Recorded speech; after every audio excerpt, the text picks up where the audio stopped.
দিন শেষে তো আমরা প্লেয়াররা ক্রিকেট খেলি অবভিয়াসলি টাকার জন্য, এবং আমরা দেখেন যে দিন শেষে যদি পারিশ্রমিক না পায় এটা প্রত্যেকটা প্লেয়ারের জন্যই খারাপ। আর যেহেতু সবাই একটা দিক থেকে আশা করবে অবশ্যই, যেহেতু ক্রিকেট বোর্ড আমাদের গার্জিয়ান, ক্রিকেট বোর্ড অবশ্যই এটার ব্যাপারে কথা বলবে এবং তারা আমাদের প্রত্যেকটা মানুষের হয়তো রেসপন্সিবিলিটি নিয়ে কথা বলবে সবার সাথে, যারা ফ্র্যাঞ্চাইজি ওনার আছে।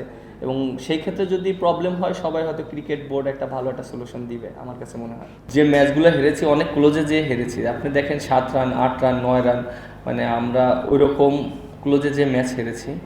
আর যেহেতু এখনও একটা অপরচুনিটি আছে, আমার কাছে মনে হয় যে কালকের ম্যাচটা খুবই ইম্পর্ট্যান্ট আমাদের জন্য। আমরা যদি কালকের ম্যাচটা জিততে পারি আমাদের জন্য মনে হয় ইজি হয়ে যাবে প্লে অফে খেলাটা, পরের ম্যাচ ঢাকার সাথে। সো এখন আমাদের নকআউট খেলা হয়ে গিয়েছে। দেখেন হয়তো যারা টপ 4-এ খেলবে তাদের জন্য টপ 4টা নকআউট হবে, বাট আমাদের জন্য এখন থেকে স্টার্ট হয়েছে। সো আমাদের জন্য কালকের ম্যাচটা ভেরি ভেরি ইম্পর্টেন্ট। সো আমরা ওইভাবে প্ল্যানিং করছি কীভাবে আমাদের কালকের ম্যাচটা জিততে পারি। আমাদের বেশ কিছু প্লেয়াররা খেলছে এবং অনেকে ভালো খেলছে, অনেকে ভালো খেলতে পারছে না।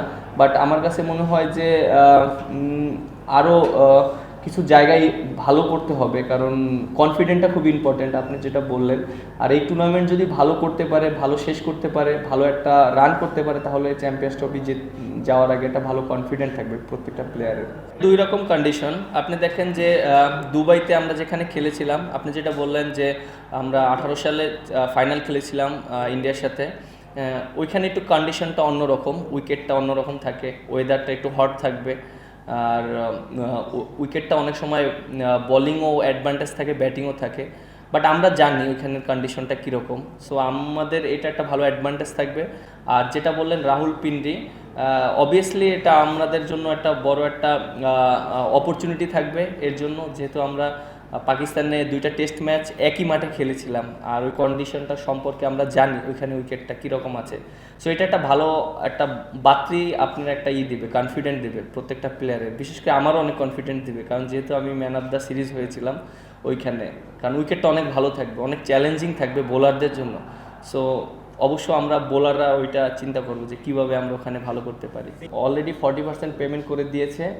আর আমার সাথে ইকবাল ভাইয়ের সাথে কথা হয়েছে, তিনি বলেছেন এই সপ্তাহের ভিতরে হয়তো 30 থেকে 35% পেমেন্ট করে দেবে। অলমোস্ট তো 70%-এর কাছাকাছি আমরা সবাই পেয়ে যাব।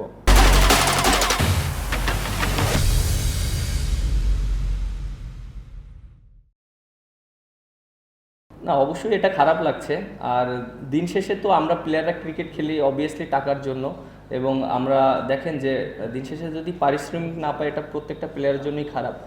আর যেহেতু সবাই একটা দিক থেকে আশা করবে অবশ্যই, যেহেতু ক্রিকেট বোর্ড আমাদের গার্জিয়ান, ক্রিকেট বোর্ড অবশ্যই এটার ব্যাপারে কথা বলবে এবং তারা আমাদের প্রত্যেকটা মানুষের হয়তো রেসপন্সিবিলিটি নিয়ে কথা বলবে সবার সাথে, যারা ফ্র্যাঞ্চাইজি ওনার আছে।